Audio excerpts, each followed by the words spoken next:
একবার মাটির দিকে তাকাও, একবার মানুষের দিকে। অন্ধকার এখনো তোমার বুকের ওপর কঠিন পাথরের মতো। তুমি নিঃশ্বাস নিতে পারছো না।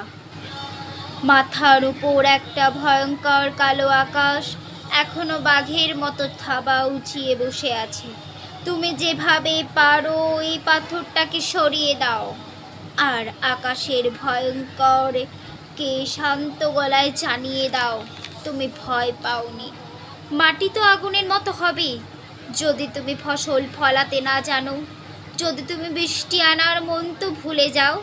তোমার স্বদেশ তাহলে মরুভূমি। যে মানুষ গান গাইতে জানে না, যখন প্রলয় আসে সে বোবা ও অন্ধ হয়ে যায়। একবার মাটির দিকে তাকাও। মাটি প্রতীক্ষা করছে। তুমি মানুষের হাত ধরো, সে কিছু বলতে চায়। একবার মাটির দিকে তাকাও। মাটি প্রতীক্ষা করছে। তুমি মানুষের হাত ধরো, সে কিছু বলতে চায়।